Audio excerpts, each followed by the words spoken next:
Hello, my name is Dr. Lonnie Herman and welcome to my video.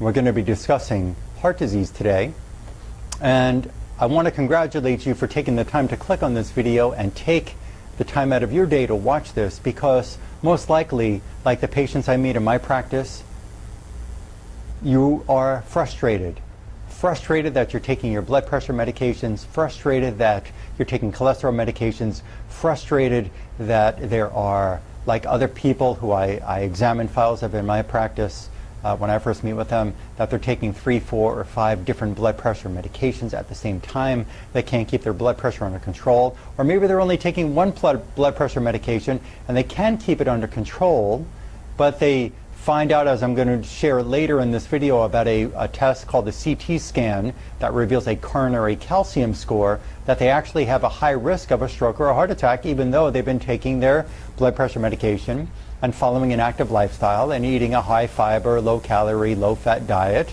and they're still at a very high risk, and their doctors are not sharing this critical information with them.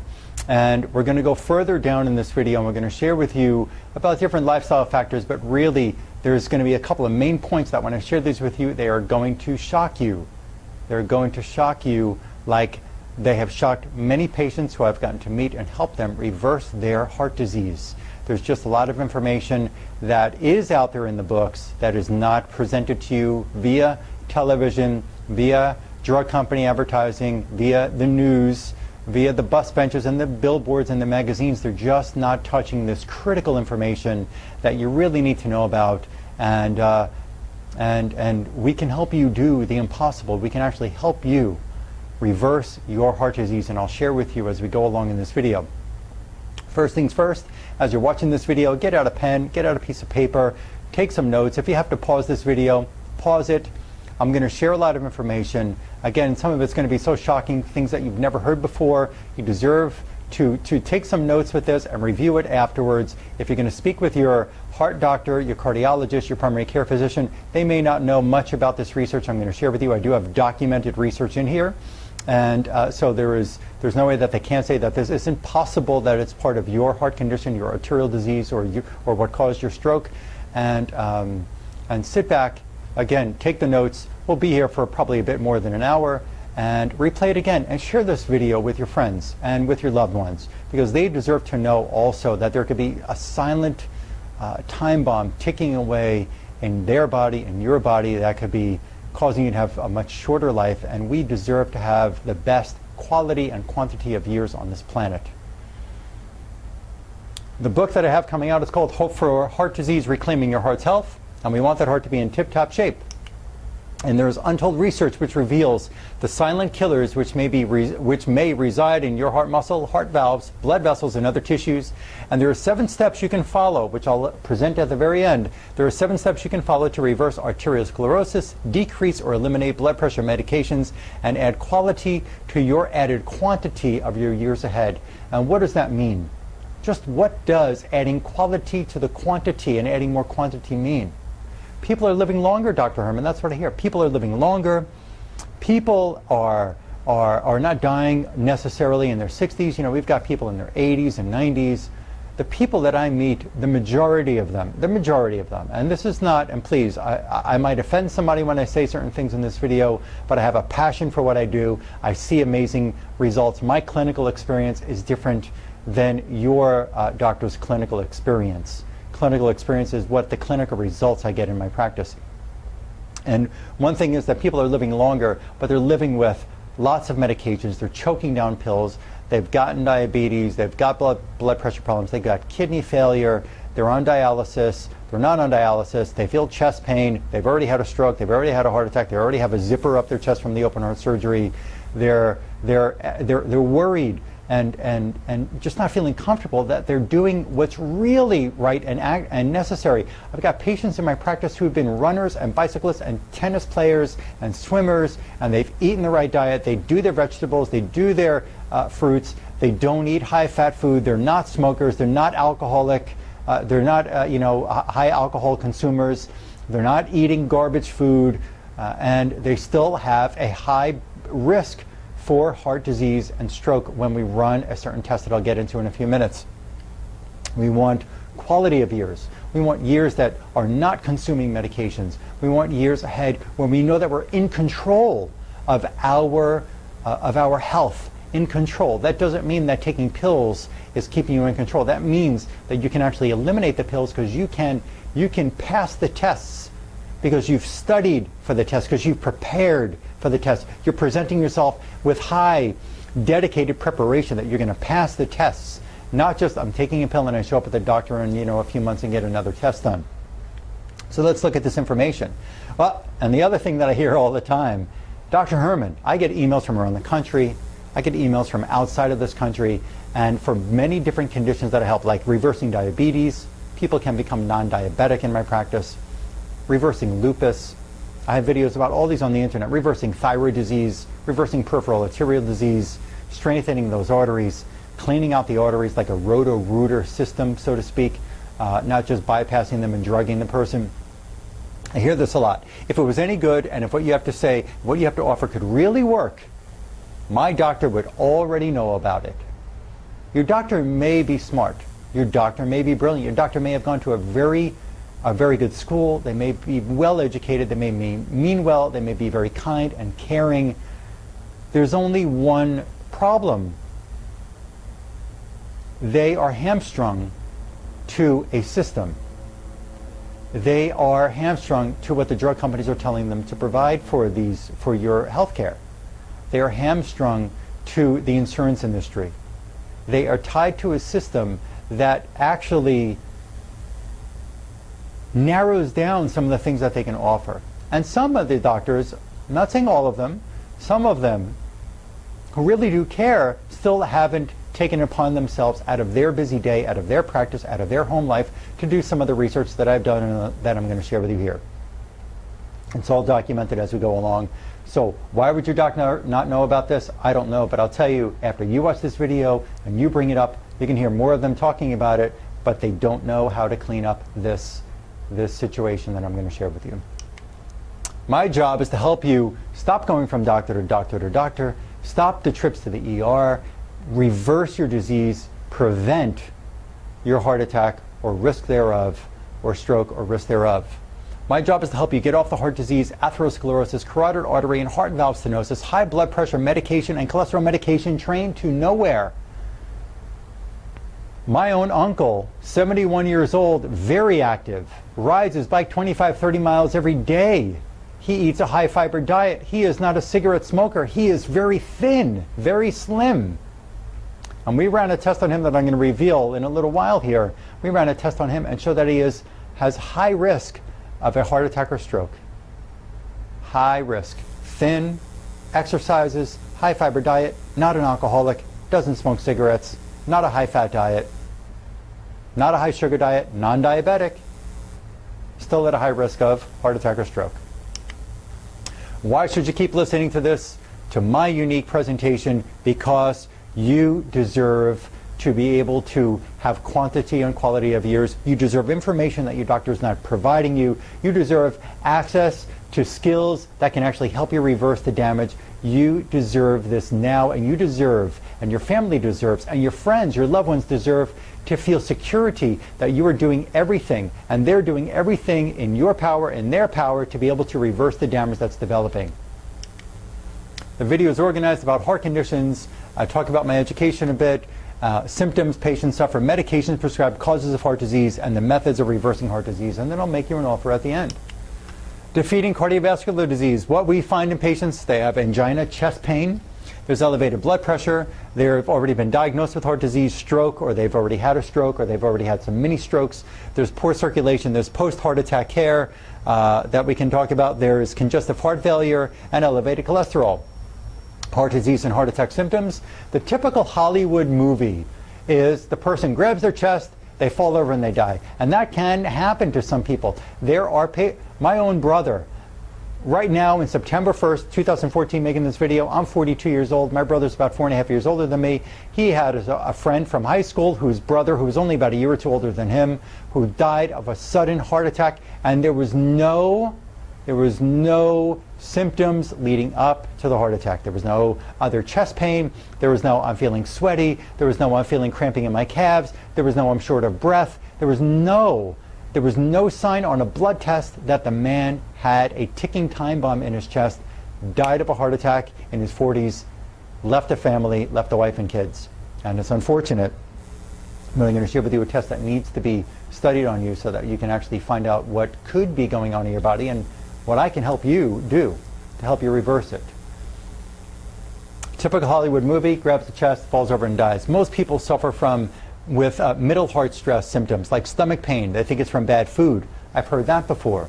Indigestion, chest discomfort, discomfort in the upper body in one arm or both arms, back pain, neck pain, shortness of breath, sweaty but feels like they're getting a cold. Maybe that could be a symptom. Nausea, jaw pain, arm pain. It could be one arm, it could be both arms. Leg cramping, like intermittent claudication. I walk a few feet, my calves cramp, they feel pain, I sit down and the pain goes away. I get up, I walk again, cramping and pain, I sit down, it goes away. And it just continues like that for a long time. They get on more blood pressure medications, they get their cholesterol checked, they get a stress test, they get an EKG, and the doctor sends them home with medication and says, don't worry about it, you'll be okay. Try not to exercise, watch your diet, lose weight, and these have nothing to do, in most cases, with the underlying cause of the person's condition. Sad statistics, about 600,000 people die of heart disease in the US alone. In the United States alone. I didn't look up statistics in United Kingdom. I didn't look it up in other countries in South America or in Canada or in Italy, around Europe and Japan. I didn't look in Asia. I didn't look around there. Looking in the US, 600,000 people die of heart disease in the US every year. That's 1 in every 4 deaths. Heart disease is the leading cause of death for both men and women. More than half of the deaths due to heart disease in 2009 were in men. Coronary heart disease is the most common type of heart disease, killing more than 385,000 people annually. Every year, about 715,000 Americans have a heart attack. 715,000 Americans have a heart attack every year. Of these, 525,000 people are a first heart attack, and 190,000 happen in people who have already had a heart attack, already had a bypass, and still had another heart attack. And they were on blood pressure medications, and they were on cholesterol medications. What are people doing when they're taking blood pressure medications and cholesterol? Maybe it's slowing down the inevitable. Maybe it's not even helping. It's definitely making the drug companies a lot of money. I'll share those statistics with you shortly. Coronary heart disease alone costs the United States $108.9 billion every year. This total includes the cost of healthcare services, medications, and lost productivity. Also, what's sad is the standard American diet. Standard American diet. People eat the sugar-free foods. They're eating low-fat foods. They're eating junk food. They're eating fast food. They're eating non-organic. They're not eating clean foods. But even still, the diet is not the main cause of one of the things I'm going to share with you about the plaquing burden that happens in the arteries. But I am going to share with you that unless you're eating good nutrition, you're eating anti-inflammatory diet, you're setting yourself up for a bad scenario. And if you really care about yourself, and you care about your heart, and you care about your brain, and you care about your body, this gift that you've been given from birth that you never had to pay for, if you don't want to respect this gift, then turn off this video right now. If you want to see how to reverse your heart disease, keep watching. Take some notes. Causes of heart disease: inactive lifestyle, according to the Centers for Disease Control. Inactive lifestyle, poor diet, smoker, overweight, obesity, diabetes. That's what they're saying, but they're not getting to one main point, or a few main points that I'm going to share with you. They don't even talk about these. You hear the same thing: inactive lifestyle, get up and exercise, poor diet, really bad for you, smoking, alcohol, obesity, diabetes. These are the big killers. High stress, emotional stress. Prescriptions for various reasons include diuretics, angiotensin converting enzyme or ACE inhibitors, angiotensin 2 receptor blockers, beta blockers, calcium channel blockers, renin inhibitors. Listen, some of these medications, we are grateful that people can have these amazing tools that the drug companies prescribe to be able to save a person's life if the heart rate is out of control, if the blood pressure goes up and we need a medication to bring it down.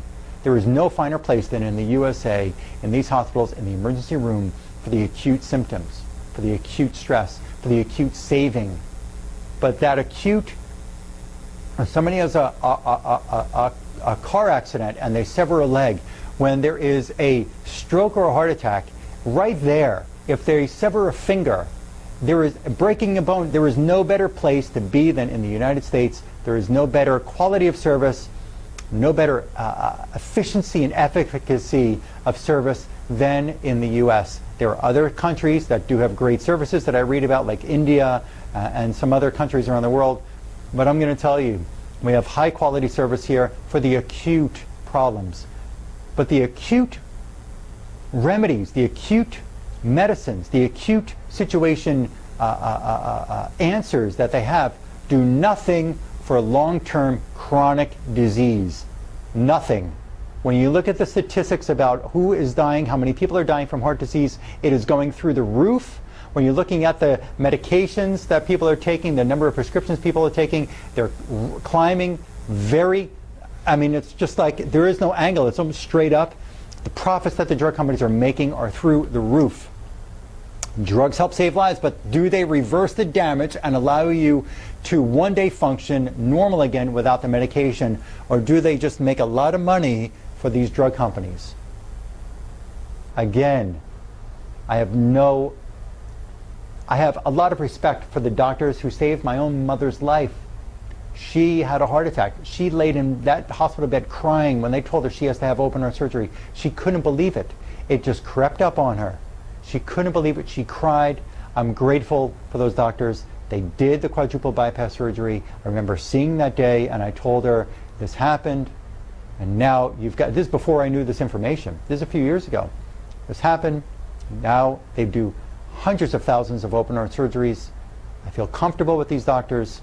Get it done, but we've got to work diligently to reverse the damage, because you definitely don't want to have another one, and you don't want to have a stroke. And her father had a stroke, so she thought genetics. Well, my father had it. He had a high blood pressure. He had a stroke. Now it's my turn, and that's just not true. That is just not true. It is not about the genetics. It is about epigenetics. Look up that term. Write it down. Epi, E-P-I, genetics. Epigenetics. Dr. Bruce Lipton, a PhD in cellular biology. Amazing information and research there for over 20 years. And they prove that the gene that a person has, let's say a cancer gene like a breast cancer gene, doesn't just turn on because you have that gene and it's inevitable. Like Angelina Jolie, who cut off her breast because she has a breast cancer gene. What if that woman had brain cancer? Would she take out her brain, folks? Come on. It's not about if your parents had it. You've got to know what to look for. You've got to have a doctor like me who has extra special skills to be able to help you reverse the damage and not just live on blood pressure medication and cholesterol medication, because it makes the drug companies a lot of money. Drug sales statistics. The second biggest seller for manufacturer Pfizer is a high blood pressure medication called Norvasc. It's used to treat high blood pressure. Global sales of $5 billion in 2005. $5 billion in 2005.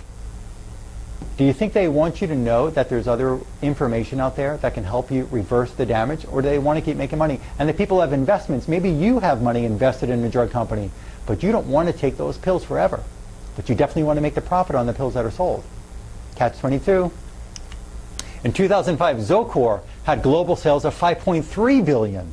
I can go on for many more. I'm only going to give you a few pointers here, or excuse me, a few highlights of the drug sales. Plavix, $9 billion in sales in 2005. That is huge, and all at the expense of you and your loved ones when you look at the chronic long-term care of your heart disease. Again, not necessarily to keep you alive in the beginning and in the interim as we clean up. I'm all for integrating the methods that I have along with your medical doctor and making this work so that you can decrease and eliminate your medications over time. Listen, when it comes to angina, you've got to think of, when it comes to the angina, the chest pain, you've got to think of the fuel that your heart tissues need. Fuel is oxygen. Your heart needs oxygen. If your pH of your body has a low, if the pH of your body is low, if it's acid-like, every 1/10 of a point of pH acidity that is below a 6.4 to a 7.0. If you become a 6.0, if you become a 5.0, if you become a 4.5, your body is losing oxygen to your tissues. You are 10-fold decrease in oxygen supplied every point you go lower than the optimal range of 6.4 to 7.0. Maybe you have a low oxygen to your tissues. That can cause chest pain. Doesn't necessarily mean that there's clogging of the artery that made that happen. It could be that the actual cell itself, and you've got trillions and trillions and trillions of cells that make up your heart muscle, and if the cell itself, the little factory that makes your energy, doesn't have its fuel to make it pump, you're going to have chest pain. There's something else called alpha-lipoic acid, but what you don't know is that alpha-lipoic acid, in biochemistry talk here, I'm going to make it very simple, not too deep, but alpha-lipoic acid has to break down into DHLA. That's called dihydrolipoic acid. There's only one company in the world I know of that makes this in its finest form, dihydrolipoic acid. Why do we need that? Because in a heart cell that is so diseased, that is so weak, taking alpha-lipoic acid may not get the job done as an antioxidant that's used. Why? Because the antioxidant alpha-lipoic acid has to go and knock on the door of the cell, be invited in. Then the cell has to have the energy, the power, the strength that it takes to work that alpha-lipoic acid and break it down into its active part. Alpha-lipoic acid is not the active part. Dihydrolipoic acid is the active part, and the heart cell has to break it down into the DHLA from the ALA compound. If your cell is so weak it can't do it, you get nowhere with the alpha-lipoic acid. And further, if the alpha-lipoic acid is coming from a terrible contaminated source, you're bringing in poison and toxin into your body that's only going to degenerate your cells at a much more rapid rate than if you didn't take the alpha-lipoic acid. Other things that you need to know, and you could pick up a book called Water and Salt. Salt is an essential element that makes the heart pump, and so is potassium. You have something in your body, and if you never took anatomy and physiology in school, you have something called the sodium-potassium pump. In order for a heart muscle contraction to take place and eject that blood, it needs the sodium-potassium pump to be working perfect. Sodium is not bad. Sodium is necessary. Sodium is a preservative. You don't want garbage sodium that has chemicals on it, that has been stripped of all the good nutrients. When you look at salt, salt is not white like the salt on the table in the restaurant. Salt needs to be a pink color, and it needs to have veins, veins of minerals running through it. That is real salt. We carry a pink salt in my practice that is perfect. It's never been heated. It's never been treated. It's strained through a proper toxin-free filter. You need high-quality salt. If you want to learn more, go on Amazon, write this down, go on Amazon and buy a book called Water and Salt, written by a female physician. The book is brilliant, easy to read, not too many words on a page, but it is loaded with eye-opening, life-saving research. So we need sodium and potassium to be in normal levels. If you're looking at your blood test and your doctor orders your blood test and your blood test shows the sodium level is, let's say, 135 to 145, I don't remember the range exactly, excuse me, but if your number is at that low end of that range, that doesn't mean it's passing. That doesn't mean it's good. That just means you fit into a bell curve analysis. That's not research there. That's a bell curve analysis that the labs have made because they've pulled together a lot of people. That doesn't mean that you're graduating from that test with an A+ in sodium levels in your body. You want an A+ in sodium and potassium levels. You want to know that your body has the right levels of sodium and potassium to make the heart function properly, to make the blood vessels be able to squeeze the blood through, to pump it from your calf up to your brain when you stand up out of a chair. If you stand up out of a chair and you're feeling faint for a little bit, for a few minutes, and you have to sit down and get yourself in, you've got to make sure that your blood vessels and your heart have the right nutrients to be able to pump the blood through.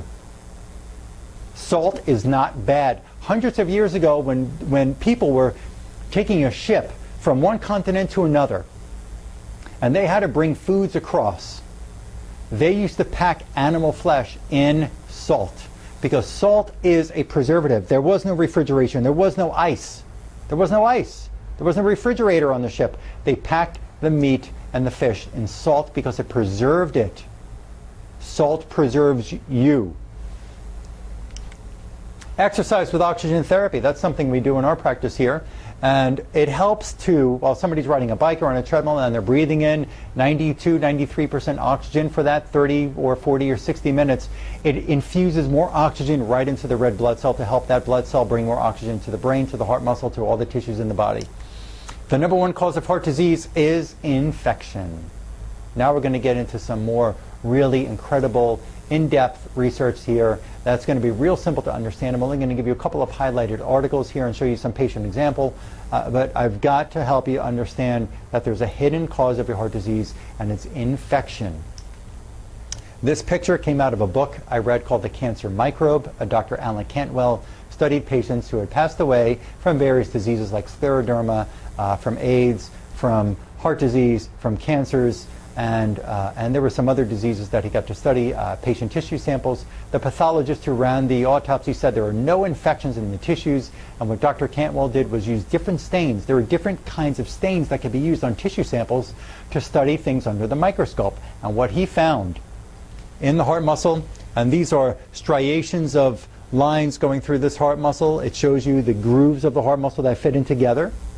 You see this blue, dark blue, these little dots. These are all little dots that were found in the heart. These are bacteria living in the heart muscle, feeding on the heart tissue, eating the heart tissue. Do you hear me? Bacteria living in the heart. Well, Dr. Herman, I don't have a strep throat right now. I had it before. Well, Dr. Herman, I don't feel a fever. Well, I don't have diarrhea. Well, you sure? Yes. You might have an infection living in your heart muscle. You might have an infection that's causing your ventricular hypertrophy if you've been diagnosed with that from a CT scan. Infection in the heart muscle. There is a dental chart called the Meridian Dental Chart that the Germans made, they discovered and created. I think it was back in the 50s or the 60s, and what they found just by chance was that a tooth was connected to a diseased organ. Yes, a tooth connected to a diseased organ. I'll say that once again. Your teeth have arteries and they have nerves. And anywhere that blood that gets up to that tooth, it's going to go somewhere else in the body. Simple. The nerve that's connected to the tooth, it goes to connect to the rest of the nervous system. Any infection living in your tooth, in the root of the tooth, in the root canal, in the crown, in the cap, in the gums, and you may not even have bleeding gums, any of that infection that could be in the jawbone, it can and will get into that bloodstream and go to various organs in the body.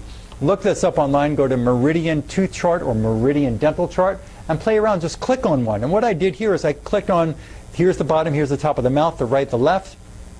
I clicked on the left rear upper molar, and look what organ that tooth is directly connected to the heart, directly connected to. Now what the Germans said over more years of research is this tooth, the longer it's infected, it could spread through the gums and the bone to go to other teeth, and it could spread from that blood vessel that went to the heart to other blood vessels and infect other organs. I find this every day in my clinic, in my practice. I do a complete dental examination. I don't need a dental x-ray. I don't need the dental chair. I've learned some kinesiology skills that I can actually tell. Is there an infection in the pulp of the tooth? Is there an infection in the root of the tooth? Is there an infection in the gums or in the jawbone? Is there an infection in the parotid gland or the tonsils or the parathyroid? Is there an infection in the sinus? Is any of this draining down to the body? Is your tooth that's been crowned by your best dentist, is that root canal that was done by the best dentist on the block, is that tooth holding infection and heavy metal toxins? And if so, we have to deal with it because that tooth can be connected directly to your heart, to your blood vessels being damaged. Look at this research paper. This came up in May of 2010. Acute cardiac disease in a young patient with Campylobacter jejuni infection. That's a bacteria, Campylobacter jejuni. Introduction: infectious myocarditis that means infectious inflammation of the heart muscle. Inflammation of the heart muscle caused by infection in the heart muscle, this research paper says, is a life-threatening condition because it can lead to arrhythmia, heart disease, cardiomyopathy, meaning disease of the heart muscle, and congestive heart failure. One more time. Infectious inflammation of the heart muscle can lead to congestive heart failure, can lead to arrhythmia, can lead to cardiomyopathy. A large number of different infectious causes have been identified as leading to inflammation of the heart muscle, myocarditis, with enteroviral infections, meaning viruses in the heart muscle, as one of the most common causes. Here we are again, another slide showing heart muscle, and these big blue spots that showed up in this heart muscle are, this was called mycosis fungoides, is the name of that kind of infection living right in the heart muscle. Dr. William Besterman Jr., MD, Medical Director at Vascular Medical Center, said, in my opinion, quote unquote, in my opinion, a cardiovascular risk assessment is not complete until and unless a coronary calcium score is performed. Read that. Get it into your soul. A heart disease risk assessment is not complete until a coronary calcium score is performed, period.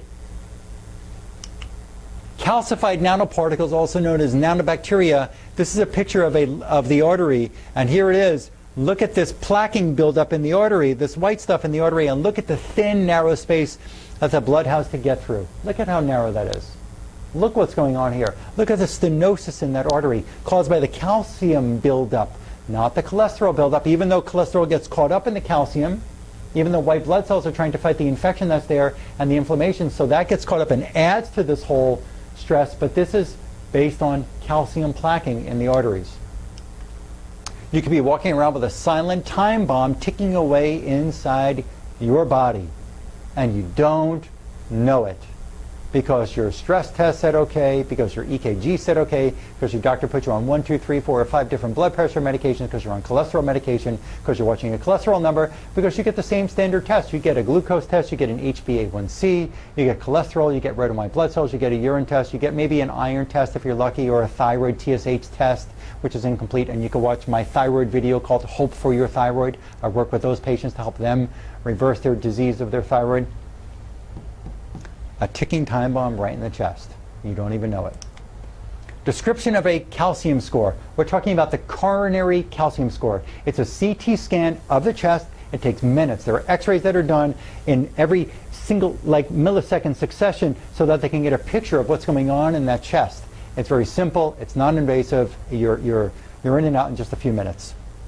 Description of the calcium score results. A score of 0. There's no evidence of plaque, which means there is less than a 5% chance you have coronary artery disease. I differ, but in my opinion, from the things that I see, but I'm going to tell you from this coronary calcium score point of view, less than 5% chance of coronary artery disease. A score of 1 to 10. A small amount of plaque is noted, which means there is less than a 10% chance you have coronary artery disease. Your risk of heart attack is low. You may want to improve your diet, which has nothing to do with it. You may want, this is what they're saying. This is what the drug companies, this is what the AMA, American Medical Association, is saying. This is what the Centers for Disease Control says. You may want to improve your diet, get regular exercise, and or quit smoking. They have nothing to do with the calcium deposits forming in the heart or the blood vessels. Nothing. Although it is wise to do this. Take care of yourself from that point of view, no doubt. I'm 100% in favor of that information, just not that it has anything to do with the calcium burden that could be forming in your arteries. A score of 11 to 100. Plaque is present, which means you have coronary artery disease, but you have only mild hardening in the coronary arteries.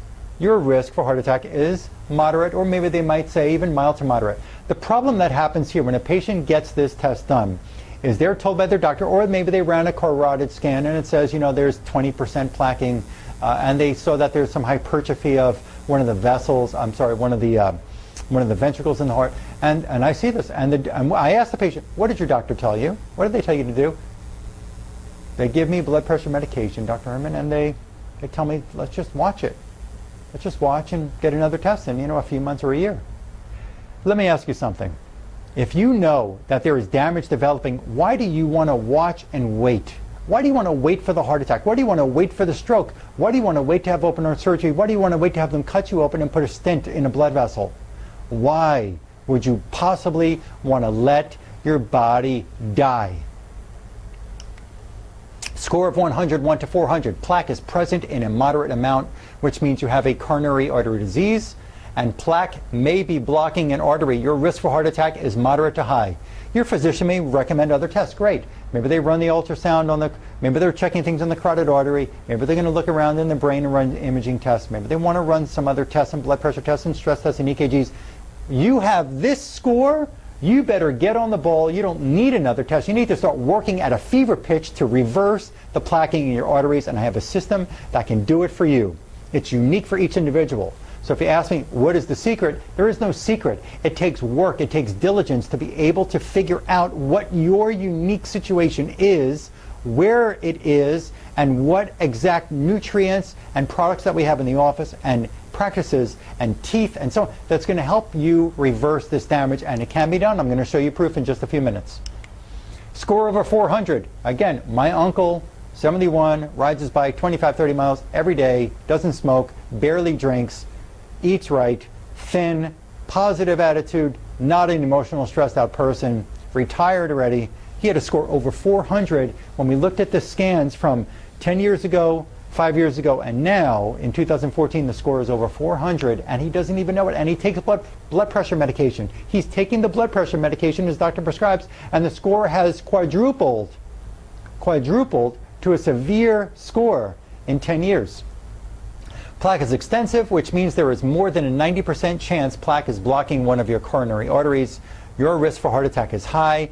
And again, these websites, the American Medical Association is telling you that your doctor can run other tests. Hey, run the other tests if you want.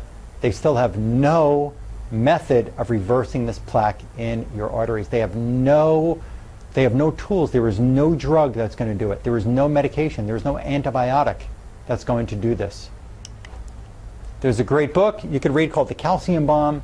There's one thing I disagree about this book, even though it did open my eyes to some of this information, is that they talk about a person who came up with a method of using heavy metal chelators and antibiotics. A lot of people, there are a few people who did get well, but there are a lot of people who did not. They actually had adverse side effects, and they got worse, and it did nothing to clean up their arteries. I'm seeing it time in and time out that with my skills, I can actually use the appropriate measures for that person that's unique and specific to that individual, to you, to be able to reverse the damage that's in the body and protect you so it doesn't come back. Here's a score of a patient. This came out of Coral Springs, Florida. It's from Baptist Medical Plaza in Florida. Mr. Joe Embras, born in 1935, 78-year-old male. March of 2014, March 19th of 2014, we ran this test. Here's the final report. CT cardiac scoring screen, March 19, 2014. And it says here, 78-year-old male presents for a cardiac CT calcium score, history of recent coronary artery bypass. I made him get this right after he had the bypass surgery. He still had the neuropathy in the legs and the feet. His total Agatston-Janowitz calcium score is 1835, 1,835. They go further and they talk about each artery that's connected to the heart and the individual scores, but 1,835. What did we say? What did we just say? That a score over 400 was severe. This man was walking around as with a ticking time bomb in his body. March 2014. We're going to show you more. Sit tight, because I'm going to show you results as we're going along with him. And we're going to get him to zero. But you're going to be amazed and shocked when you see this, and your doctors will be amazed and shocked, and they should be sending their patients here, because I can do this for people. Common symptoms of people who suffer with calcium deposits along their arteries: blood pressure raising, cramping in the calves, peripheral arterial disease, blood pressure medications not working as they once did, cholesterol levels are not decreasing while they're on the medications, stroke, mild, more than one mild stroke, or a major stroke. And what is offered to people who suffer with calcification of their arteries and their heart valves, which leads to stenosis of their arteries, stenosis of the heart valves? What is offered? Medications. Here's what's offered. The common steps. Take some cholesterol medication. Take some blood pressure medication. Take some blood thinners. Maybe you're on 1 or 2 blood thinners along with blood pressure medications, 3, 4, 5 blood pressure medications, arrhythmia medications, cholesterol medications. You're on diabetic medications perhaps.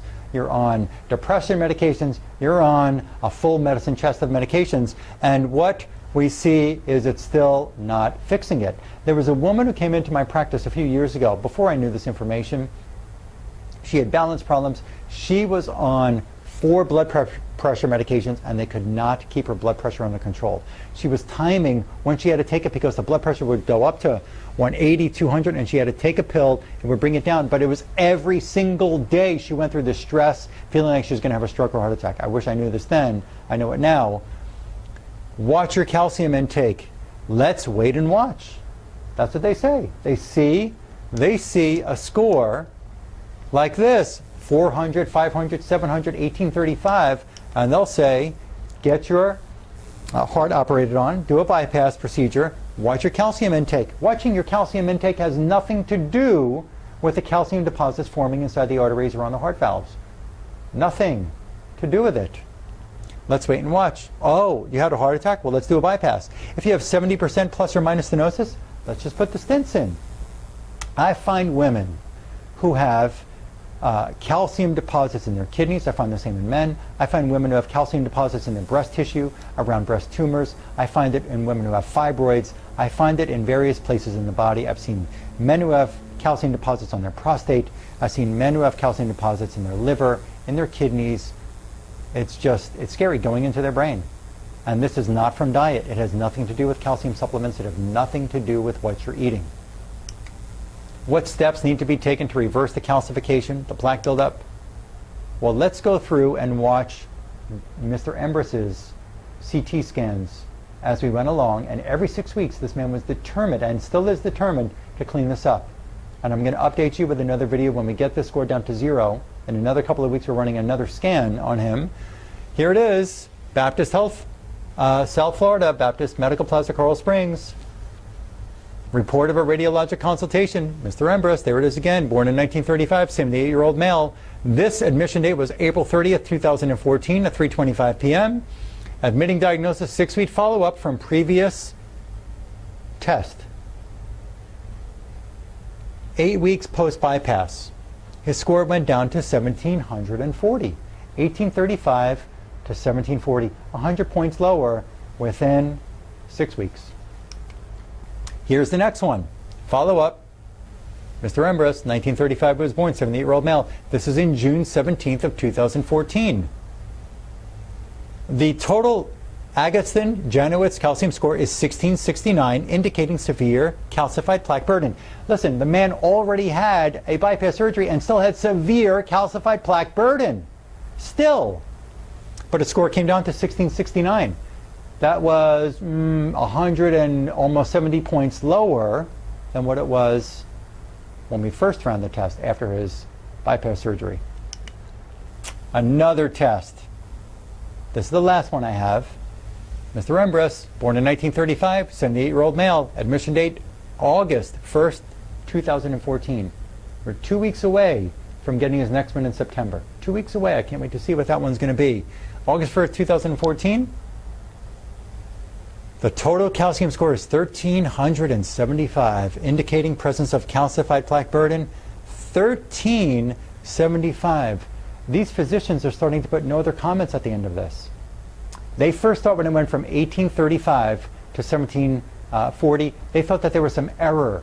Then it went down to 1669, and they started tracking it with me. Now they see it go down to 1375, and you know what, this Mr. Embrus, you know what he tells me that they're saying to him in the hospital? What they're telling him? Here's the expression. How are you lowering? What are you doing? They are dumbfounded. There is not one physician in the world who is reporting evidence of seeing a score go down 500 points within just less than 5 months, 4.5 months. 4.5 months, this man's score came down 500, just about 500 points. We're going to see it keep going lower, lower, lower. We're going to reverse this plaque burden in his arteries throughout the whole body, and he is going to repair those blood vessels. He's going to have more quality in his years. You can do this too. Dental infections, that could be part of this. That man, we had to do different things in his mouth with the dentist who was willing to work with us. Here's the truth that came out of another patient. This patient comes to me from Ohio in the United States, and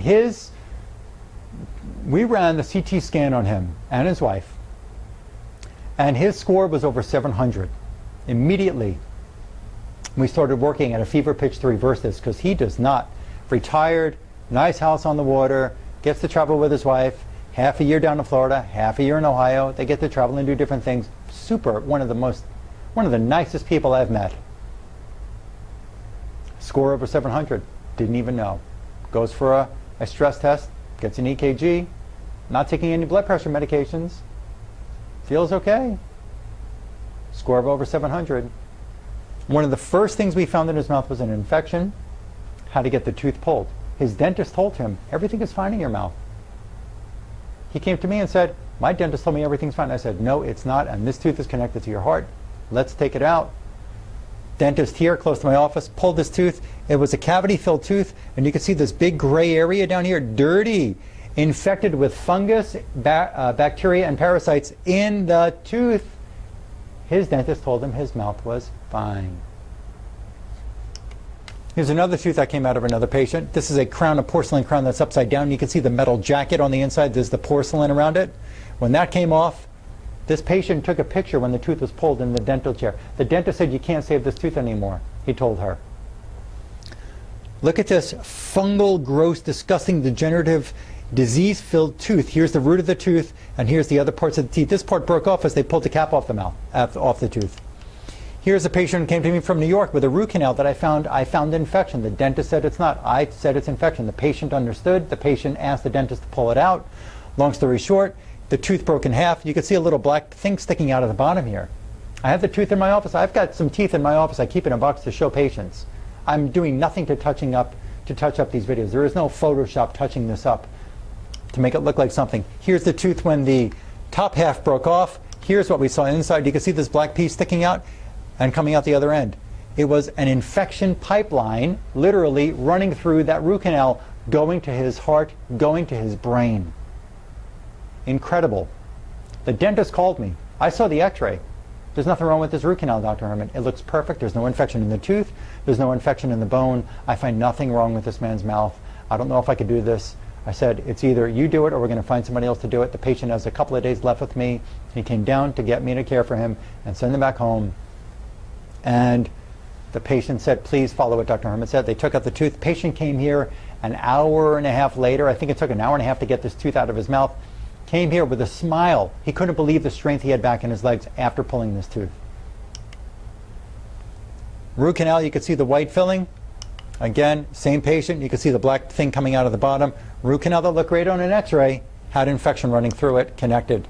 Here's a woman. We had to take a wisdom tooth out. It was a filled wisdom tooth, but what we saw, and the dentist said, nothing wrong with it. Don't take it out. Everything is okay. Everything is okay. Don't listen to Dr. Herman. They came back here. I tested them again with my methods of testing the tooth with kinesiology methods, and I found, and they could see the connection from the tooth to the heart. And you could see once the tooth came out, this was on the inside, on the tongue side of the tooth, didn't show up on x-ray, they couldn't see it. An infection living inside. There was a hole in this tooth that was infected. Incredible. Didn't show up on x-ray. That's the top of that same tooth. Here's the tooth from the side. Here's the tooth from the top. You can see the cavity filling. Here's another tooth we had to get pulled out of her mouth. It broke in half when the dentist pulled it out, but you could see as the tooth broke in half, see this big gray spot right here? That gray spot was infection living in her mouth. Bacteria and Lyme infection living in this tooth. Here's another patient. You know your kidneys help support your heart? Well, this woman came to me. She had kidney failure, lupus, blood pressure regulation problems. They couldn't figure out how to keep her blood pressure stable. Wisdom tooth. Look at this hole. Nobody ever found it. I found when I did my dental exam on her, infection living in the tooth. It was a hole that the infection was boring into the tooth. She said, you know, I've had sensitivity there for many years, but nobody ever said anything to me. They told me I could leave the tooth a little longer. This tooth, the infection was going from this tooth, through the blood vessel in the tooth, down to her kidney. Right through the blood vessel system to the kidney, infecting the kidney, weakening the kidney, stressing the heart. Well, I have already pulled all of my teeth, Dr. Herman. I have dentures, so that has already been taken care of. Oh yeah? You think? If your dentist only has an American Dental Association doctorate degree, they haven't learned the other side of biological dentistry that's available out there. And what we've got to know is that the denture material that's going to be used needs to be tested. You need to make sure that the dental materials are not toxic substances to your immune system. You need to make sure that that denture material, the white, the pink, the metal that's in there, has no harmful effect, no inflammatory effect to your immune system. Because if it does, your immune system is going to inflame your heart, inflame your blood vessels, causing more stress to the heart and the blood vessels. And that's another indicator that can lead to heart disease and stroke. Now, what we've also got to understand here is when they pull the tooth, if they didn't clean up the periodontal ligament that the tooth was connected to, or clean away the bone, clean away the infection that might be there. If a tooth is infected, it's connected to a periodontal ligament that's connected to the jawbone, and if that's not cleaned out, when they extract that infected or broken tooth and they pull it out, and they don't scrape away the other tissue that's there that's also infected, you still have infection, even though you may not feel it, even though the teeth are gone and you have dentures. It's got to be done the right way, folks. Here's a picture of a cavitation. Look up the word cavitation, not cavity, cavitation online. Here is an infected jawbone. Tooth was removed, the ligament and the infected bone stayed there, and that just kept on brewing, kept on reproducing. Bacteria, parasitic, or fungal infections, or all the above. Lyme disease too, going into the body. Just kept on infecting the tissues. Infections may come from areas. Here's what I find. I find it in the tonsils, in the parotid gland, which is up in the cheek here. I find it in the gums, the intestines, the bone, the liver, the spleen, the pancreas. The bone can be infected. Yes, it can. Other types of infection to be aware of are parasitic, fungal, mold, and viral, besides bacteria, besides the nanobacteria that are also known as calcified nanoparticles. Fungal internal carotid artery aneurysms. This came out of Institut Pasteur in Paris, France. The background: fungal aneurysms of the carotid artery are rare. We report here a case of aspergillus, which is the name of a fungus, Aspergillus fumigatus, invasive sphenoid sinusitis, that's up here, complicated by carotid artery aneurysms in a severely neutropenic patient. Low white blood cell, low neutrophil patient. Okay. Methods and results. Carotid aneurysms were suspected when severe epistaxis, severe nosebleeds, occurred during follow-up for sinusitis, for inflammation of the sinuses. MRI angiograph and cerebral angiograph revealed 5 aneurysms involving the right intracavernous carotid artery. 5 aneurysms caused by a fungal infection. You don't have to have a nosebleed, folks, to have a fungal infection that could be in the arteries. You don't need to have nosebleeds. One report, I wanted to share this with you. Research. Conclusions: internal carotid arterial involvement is a rare but life-threatening complication of invasive fungal sinusitis. You can have life-threatening, you can have fungal infections that don't result in sinusitis. They could be in other parts of your body. Look at one more study: how a quiet parasitic infection may be the cause of chronic blood pressure complications and chronic heart disease. Pulmonary vascular disease associated with parasitic infection, the role of schistosomiasis. That's the name of a helminth, a name of a parasite that's out there that I find very common in patients who I've used my exam skills to find. And it's not through a regular blood test, even though I can run those. It's not through a stool test. There are certain specific tools I have in my practice that I can determine if you have an infection on the AV node, if you have an infection on the mitral valve, if you have an infection on the tricuspid valve, if you have an infection on the aorta, if you have an infection in the heart muscle, on the internal, on the endocardium, on the pericardium, on the myocardium. We can find infection there. We can find if it's in the kidneys, in the liver, in the blood vessels, in the anywhere, and what kind of infection and what kind of toxin. Look at this. Clinical Microbiology and Infection, Volume 17, Issue 1, January 2011, pages 15 to 24. The abstract: parasitic diseases have been known to cause pulmonary vascular lesions. Schistosomiasis is the most common parasitic disease associated with pulmonary arterial hypertension. No, just take your blood pressure medication. Just take 2 or 3 or 4 blood pressure medications. Just go to the hospital. Get your urine tested. Your heart is not under control, go to the hospital, go to the ER. They're not going to find this. They are not going to find this. Look at this. The pathology associated with schistosomiasis is mostly attributed to the intense granulomatous, granular tissue forming inflammation and subsequent fibrosis induced by parasitic eggs that become trapped in host organs. Stress is also seen in the portal hepatic system. Stress is also seen in the blood vessels, in the liver. Do you know your liver filters your blood every 3 minutes? You better take care of that liver. Your liver is directly connected to your heart. Liver disease, heart disease. Parasitic infection in the lungs, parasitic infection in the liver, you got heart troubles. Figure 1, here's an x-ray. This x-ray shows the lung fields here. These are the ribs. This is the trachea, esophagus. Here's the heart. Stomach area comes here. Here's the diaphragm. Figure 1, a chest radiograph of a 52-year-old man with schistosomiasis associated pulmonary arterial hypertension. What this says is schistosoma, parasitic infection, 52-year-old man connected to his pulmonary arterial hypertension, resulting in right ventricular hypertrophy and a dilated pulmonary trunk. Right ventricle enlargement caused by parasitic infection. Conclusions. Schistosomiasis is a common cause of pulmonary arterial hypertension and a prototypical model for other inflammatory causes of pulmonary arterial hypertension. The anti-helminthic, that means anti-parasitic, agent used for the treatment of schistosomiasis is praziquantel, but it appears to have little effect on patients with schistosomiasis. They're prescribing a drug that has little effect on the parasitic infection. Little effect. Incredible. Another thing that can cause heart disease and heart rate changes and heart stress. Electro hypersensitivity causing life-threatening heart rate changes. Look this woman's name up, Dr. Magda Havas. Look her up on YouTube. Write that name down. Look it up. Look up heart, Magda Havas, electricity, and you're going to see some awesome videos. But this is only one piece of the puzzle, folks.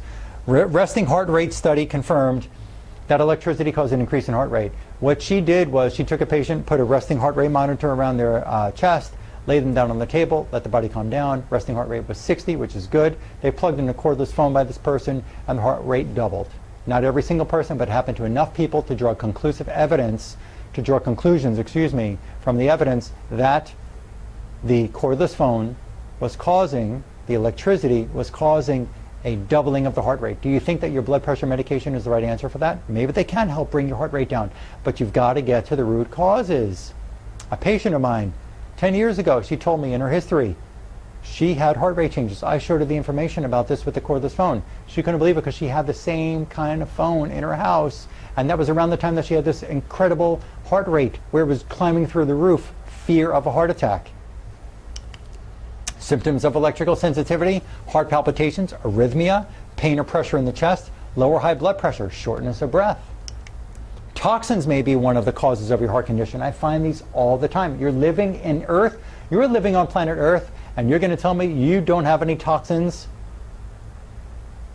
Not possible. You're living on planet Earth.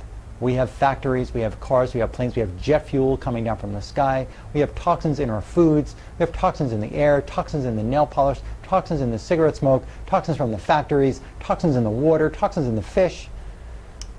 Toxins that I found are toxins from tap water, acetone from nail polish, diesel fuel, hydrocarbons from aromatics, benzene compounds from aromatics from perfumes, from cigarette smoke, from secondhand cigarette smoke, tobacco, chemicals in the tobacco, food additives, fiberglass particles. Look up fiberglass in the air around the world. Type that into your Google search, fiberglass air around the world, and you're going to see some startling information. They're saying there's fiberglass particles that are so minute that you don't even know you're breathing in fiberglass all the time.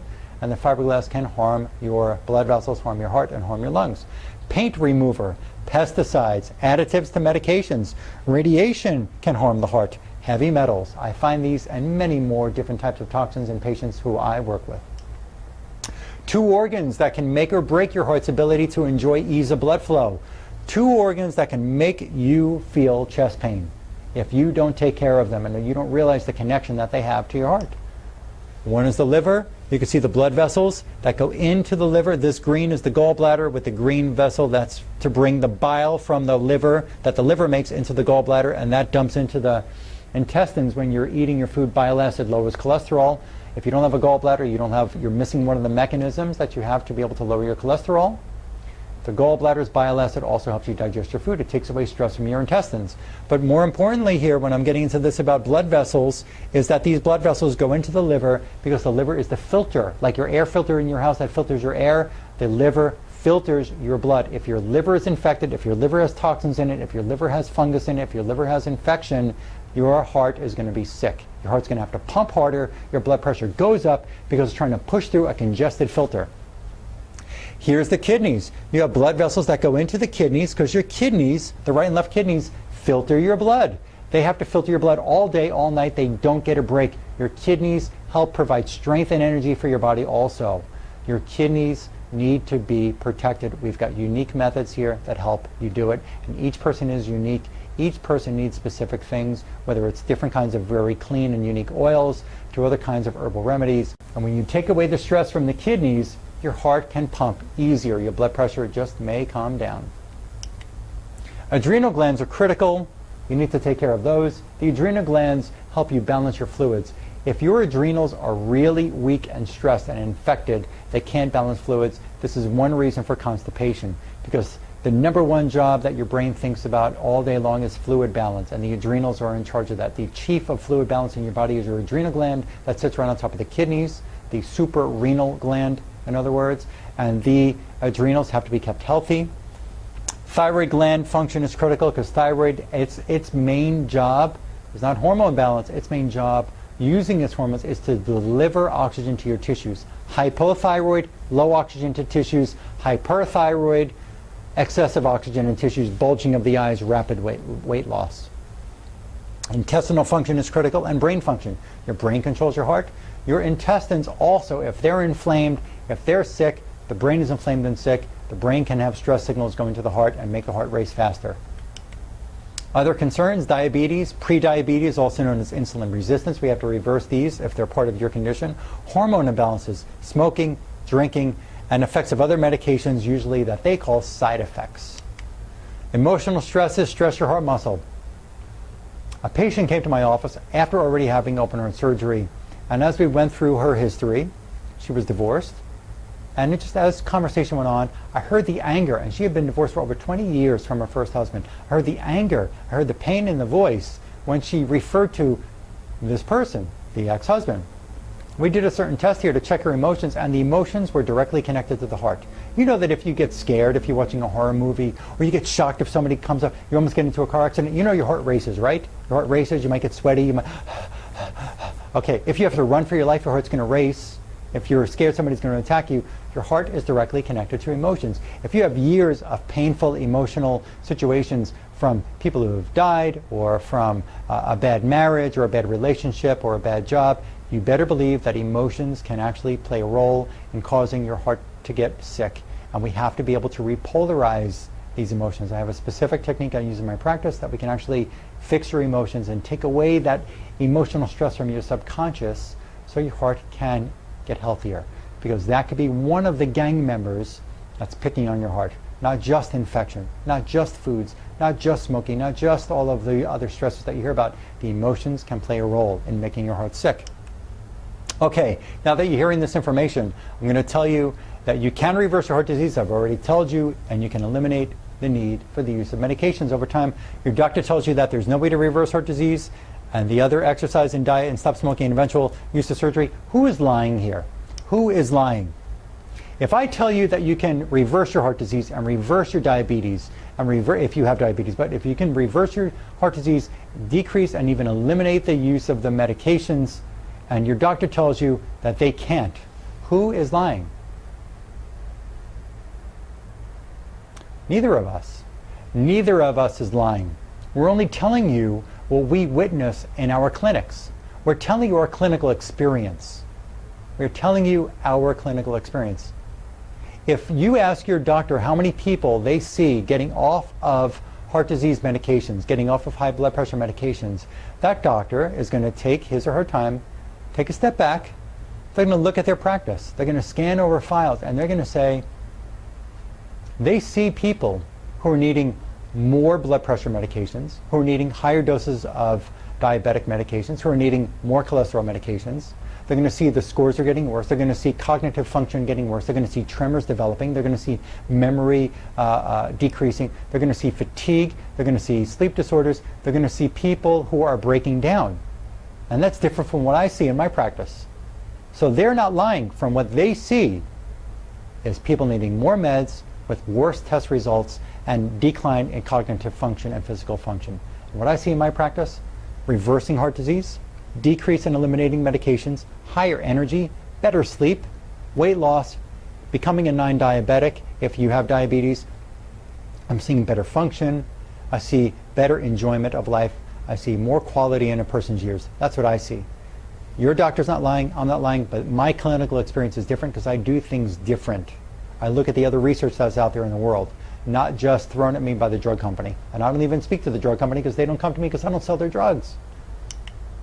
Most often your doctor is doing the right step when providing high blood pressure medications. No doubt no one else can help you in a time of crisis. Nobody. I'm not knocking the drugs. I'm just knocking if you're going to use it as your crutch for the rest of your life. You've got to be able to find the causes. We need these doctors. I am not the person for you to come to if you have a heart attack. You go to that ER. I'm not the person to come to if you break your arm. God forbid. You go to the ER. I'm not the person to come to if you sever your leg in an accident. You go to the ER. I'm not the person you come to if you break a bone in your neck from a trauma. God forbid. God forbid. You go to the ER. But when it comes to healing chronic conditions, that is my passion. That is my business. That is what I do, and I can help do it for you. Now that you and your doctor have been able to lower the blood pressure while taking these life-saving medications, we need to investigate what is really causing the situation. I told you about my uncle. I'm going to show you in another video that I'm producing. I had a problem finding those results, but I'm going to put up another video just about his 10 years ago, 5 years ago, and now in 2014, so you can see the progression of his calcification forming in his arteries. And now he's over 400 score. Even though he's active, even though he takes the blood pressure meds, taking blood pressure meds, the inevitable is taking place. He's at high risk of a stroke or heart attack. Your doctor must be a better detective to help you reverse the damage. That's what we have to be. We have to know where to look and what to do to help you reverse this damage, not just run a test of an EKG or a stress test and just put you on blood pressure meds. I think I've said that enough. Yes? My unique drug-free whole body integrative heart disease reversing, peripheral arterial disease reversing, cardiovascular rejuvenation protocols are here for you and your family members. And we can do it. And I've already proven to you here in this video the proof 500 points lower in a CT scan showing the calcification score is lowering. Your calcium is not yours. These bugs called Nanobacteria, when they get in the body, and this was discovered by a researcher in Finland in 1988, the Nanobacteria, I showed you the white plaquing inside the artery, that picture that was on the screen earlier. The Nanobacteria, they get into your body without armor. Here's how this happens, the calcified plaque. They get in your body without an armor. They exude a toxic, slimy, sticky biofilm. Just imagine you have the sticky gel coming out of your sweat pores, your sweat glands, excuse me.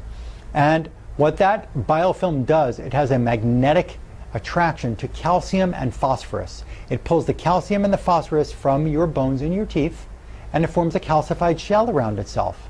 And that calcium deposit shell around that nanobacteria allows that nanobacteria to go into battle in your body with armor on it. Just like a knight in battle wears armor from head to toe, covering the eyes and the neck and the back of the neck and the hands and the legs and the feet, the nanobacteria do the same.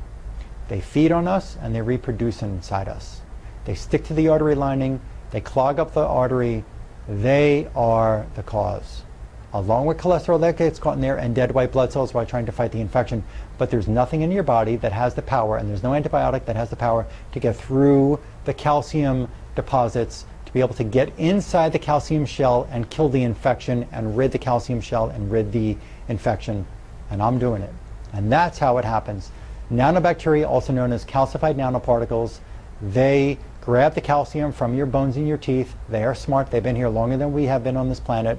And they protect themselves while they stick to the artery lining, inflame the artery lining, reproduce more of these calcified nanobacteria, line the artery, boom, you have a narrowing or stenosis of a blood vessel, of a heart valve, and so on. Other information, you can watch my other videos about, definitely taking care of diabetes. I have hope for your diabetes, hope for your thyroid, hope for your neuropathy, hope for your cancer. I work with cancer patients here, helping them naturally, helping them reverse their cancer when other things don't work for them, if we get there in time. My unique program is not for everyone.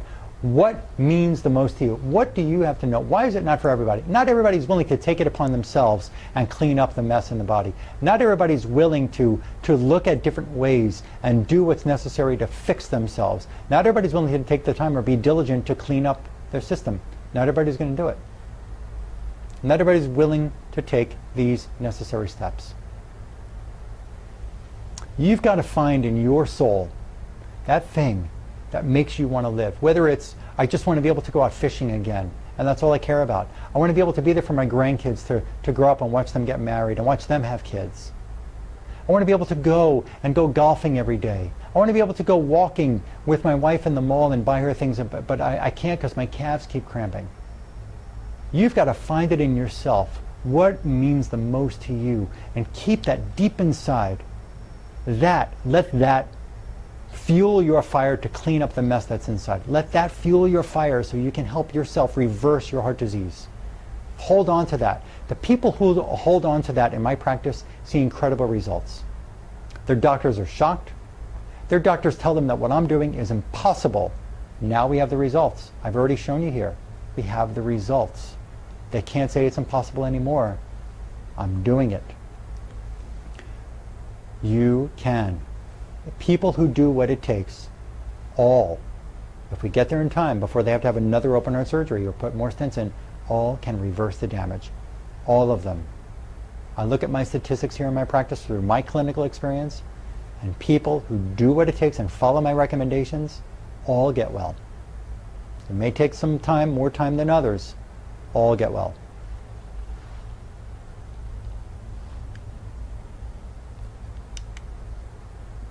Where do you picture yourself in the next 1 to 5 years? Answer that question. Do you want it to be in a better place? Do you want it to be with more medications?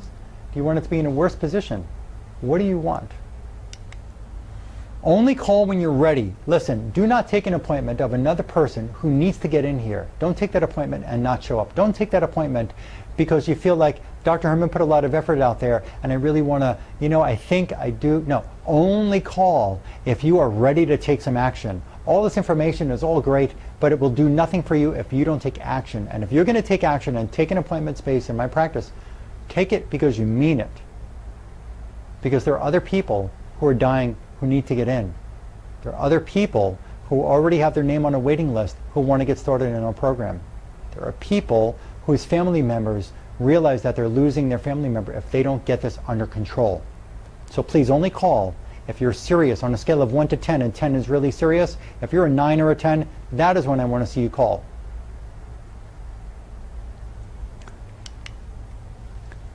Seven steps to reclaiming your heart's health. Comprehensive diagnosis. There are certain labs that we might have to run besides the CT scan.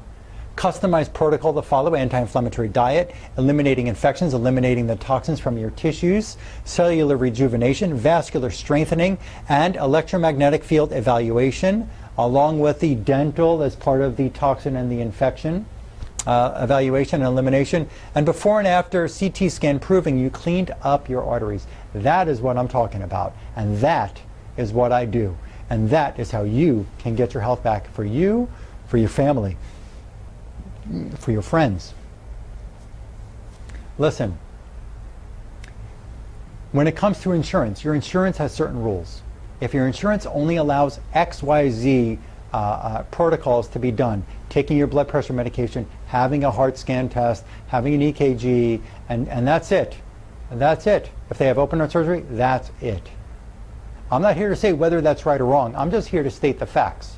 Your insurance companies are not recognizing some of these things I'm talking about. So if your insurance has any coverage that we can use, we'll check into it.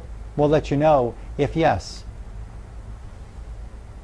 If no, if your health insurance card is dictating to you what you can and can't do in your life, you're dead. You're dead in the water because your insurance company doesn't care about you. Your insurance company, it's a business, and its bottom line is the bottom line. It's all about profits. It's all about profits. And hey, maybe they have to spend $100,000 or whatever it is for an open heart surgery, and it would cost much less to do this kind of work than I'm talking about. But maybe they also have money invested in the drug companies and their profits. So if they give a little bit here, but they're selling more drugs and they're prescribing more drugs and so on, they're making a boatload. Billions of dollars are being earned on these high blood pressure medications. Billions. So if your insurance card is dictating to you, that little plastic card is going to tell you what you can and can't do for yourself, you're dead in the water. Because most often the insurance companies are not recognizing this kind of work. Okay?